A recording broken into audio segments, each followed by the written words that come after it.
And then here they're going to be looking at President Obama's speech. Okay. So that's something important for you to keep in mind. But you're right, RI 6.2, which is the informational text. And then specifically when we're talking about speech and you're talking about paragraph sentences, that's the structure of the text. So that's where we get the 6.5 in. Okay. Right there. So we know what the standards are that need to be assessed on both the mid and the end of unit assessment. And going back to my earlier question, is it going to be RL and RI? We know now that the answer is it's just going to be RI.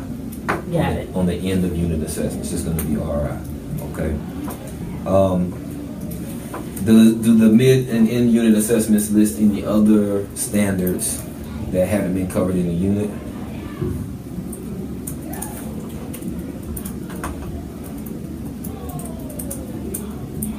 Okay, I'm just catching up. Yeah, I know. I just realized I was talking while you were typing. No, I think it pretty much covers it, the entire unit. Okay. Covers everything. But one particular skill that I get them to work on that's outside of this is just finding the gist when they read. Getting that main idea of what the text is all and about. Building their stamina because they don't have the endurance to read long passages at all. Okay, well since you did said that, because you're right where, you're right on point. Look at, if you go further down in the agenda,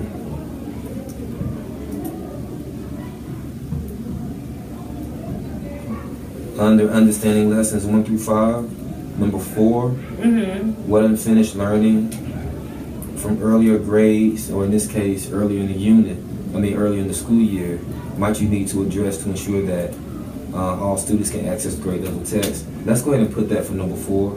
So I want to also put their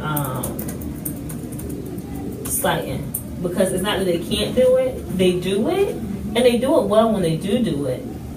But when you let them test on their own, they're just really, really lazy about doing it. Okay. Because the answers are, right in the paragraphs. And, you have the ones who really can't comprehend, so they don't really understand what they're reading. But then you have the ones who are capable, but they don't have the endurance to finish the race. So I think your final statement right there kind of speaks to what we need to do. How do we build that endurance in students? Yeah, and I think I need a little bit of help with it because I can motivate them, but it stays. It's not long lasting. It's very short term. Okay. Hang on a second before you type some more. I'm gonna this goes in the next box. Let me copy that. Okay. And I'm gonna add under your statement that you can finish typing it down. Okay, I'm up. I'm gonna add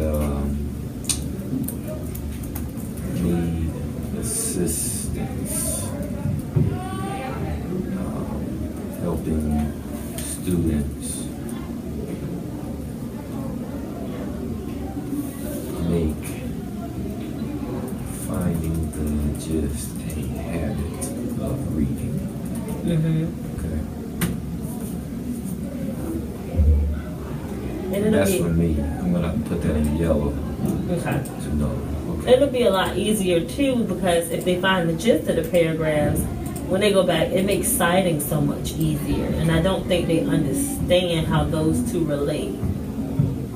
So was there more that you're gonna add to that sentence on number 4, finding the gist there? Or is that you just want to stop right there? No, I'm gonna add to it.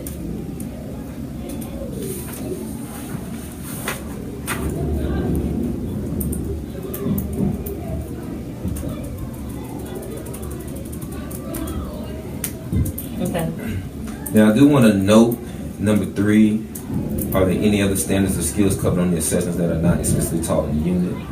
I do want to note that what we're looking at right now is just the mid and the end unit assessment for EL. We also, of course, have the common assessments, which common assessment 2 will be given in January, so we have a good bit of time. Yeah. That assessment is not yet available, but as soon as it comes available, I'll take a close look at it so we can look at it closely and see what's on there that may not have been taught explicitly here.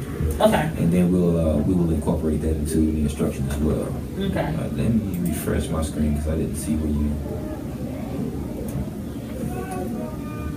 I might need to refresh mine. I didn't see what you were.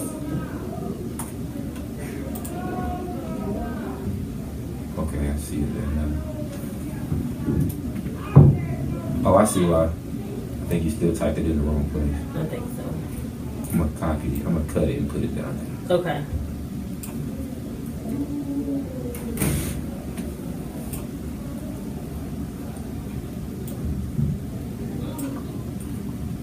Okay, we got that now. Okay, so let's take a look at the first half of the unit up through the mid-unit assessment. Question number 4 under understanding the module says, what must students know, understand, and do for the lessons in each half unit in order to master the mid and end unit assessment? Okay. I see where you. I'm all the way at the top and you're at the bottom. Well, I'm scrolling back up now. I just scrolled down because that question was, you said something that caused me to scroll down and I'll just fill it in real quick. But now we're going back up to the top. Okay. So from the top, what question were you reading? We are now on number 4. Okay. So the first half of the unit, Okay. where we really focus on Bud Not Buddy, which is a fictional text. That's where we get the RL standards. So looking at those RL standards, what do students need to know, understand, and do to be successful in these lessons? And so right now we're just looking at the first half, leading up to the mid-unit assessment.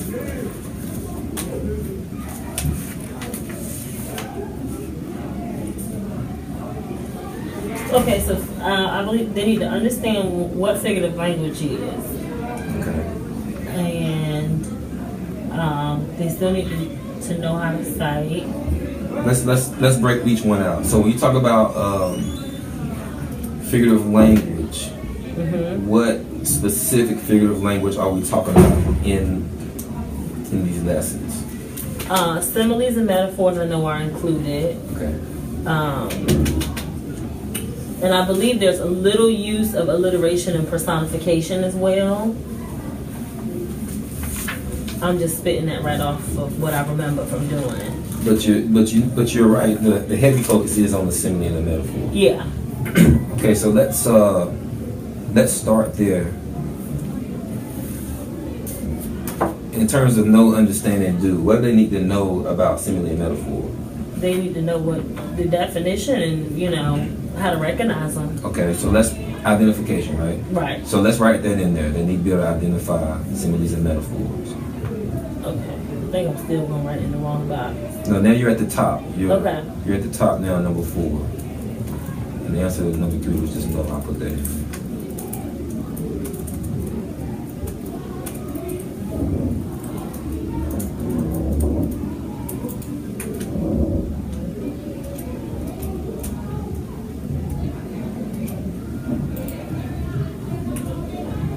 All right.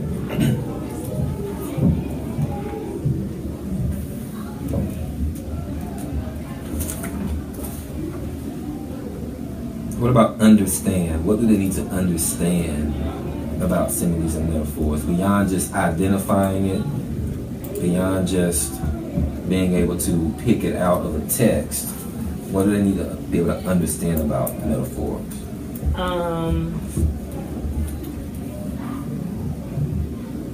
Why they're using them. Because I know when you use, that type of language, a lot of times you're comparing it. You're comparing something a lot of times. Okay, so knowing the purpose for simile and metaphor is to make it, not just being able to quote the definition is, the simile is making a comparison like I asked, but right. knowing why an author would use one in the first place. Right. Right? To make a comparison between two things, but why do authors do that? We need to make sure the students know why authors do that. So that will be part of understanding the purpose. Okay. What about do? What do students need to be able to do in terms of similes and metaphors? They need to be able to write one as well. They need to be able to. Think about it in terms of the mid-unit assessment and the end-unit assessment. So on the mid-unit assessment, yeah, that's the end, but you can look at that one too. Mm-hmm. On the mid-unit assessment,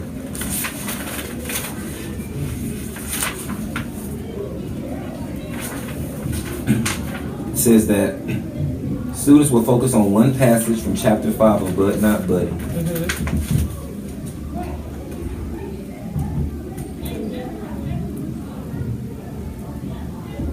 It says that it says there are multiple feelings. Here it is. It says they're going to read this passage. Mm-hmm. You're going to remind them that there are multiple examples of figurative language in the passage that they will read. And here's the assessment. They will determine the meaning. That's the identification part. Okay. Well, first they have to identify it, right? Right. Then they will determine the meaning of that language. And here's the really big part that students really struggle with, as well as how it affects tone. So this is your do. Okay.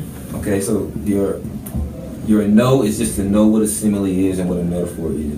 Right. Your understand is to understand why authors use them, and not just know why authors use them, but to really understand what they mean.